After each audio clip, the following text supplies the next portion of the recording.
नमस्कार दोस्तों, मैं हूं मयूर परीख।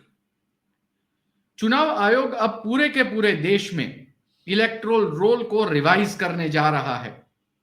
जब से ये समाचार फैले हैं, तब से अवैध बांग्लादेशी और ये अवैध बांग्लादेशी जिनकी वोट बैंक है वो सख्ते में आ गए हैं।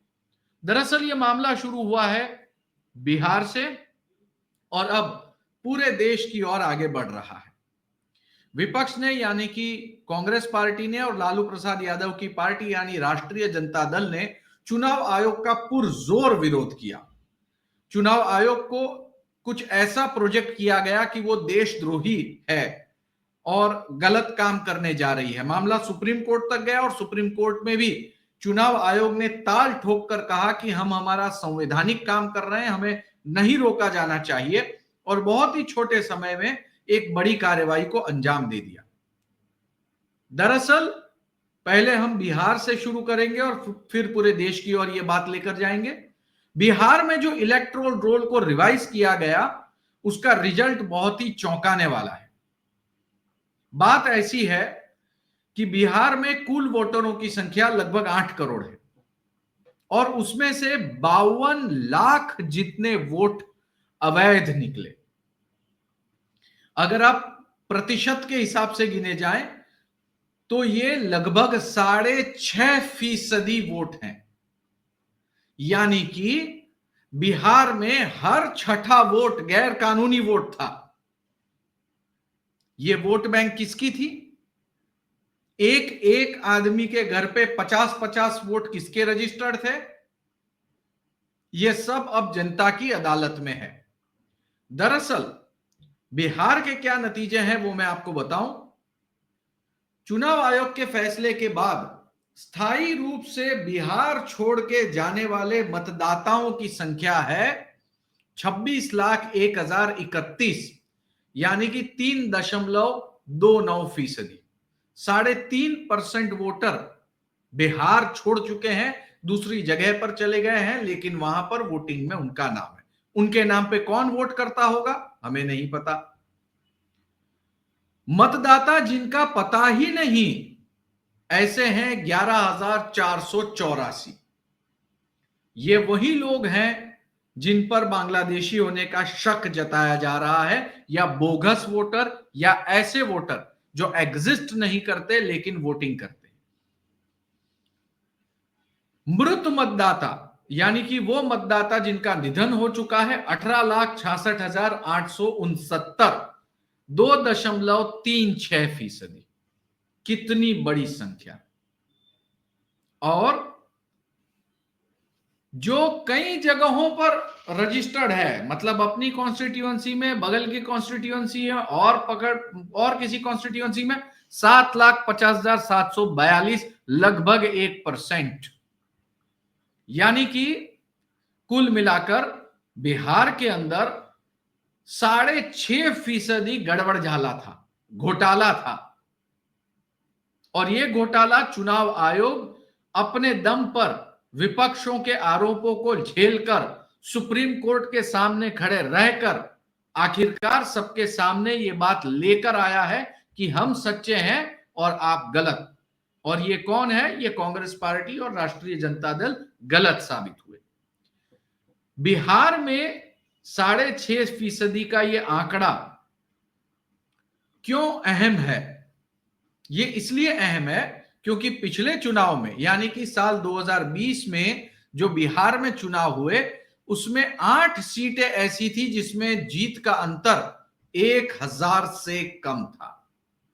यानी कि ये बोगस मतदाता कम से कम नहीं तो भी 8 सीट के ऊपर असर डाल सकते हैं।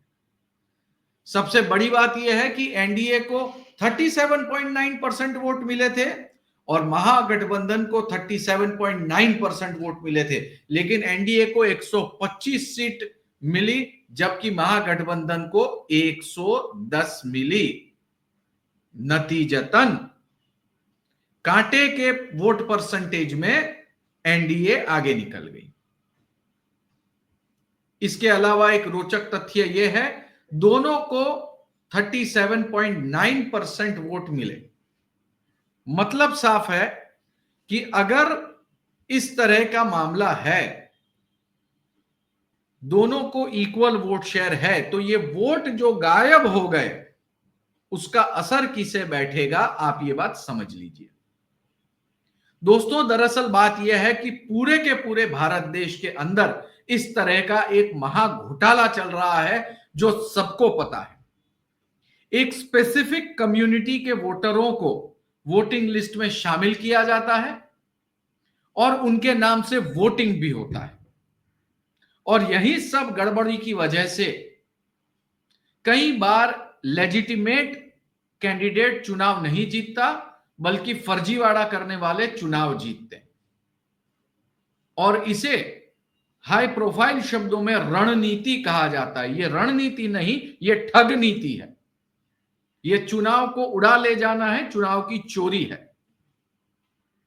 और चुनाव आयोग इस समय जो काम कर रहा है वो अब डंके की चोट पर साबित हो चुका है कि चुनाव आयोग जो भी कर रहा है वो पूरी तरह से सही काम कर रहा है। दरअसल महाराष्ट्र में भी लगभग 50,000 जितने बोगस बर्थ सर्टिफिकेट कैंसल किए गए हैं।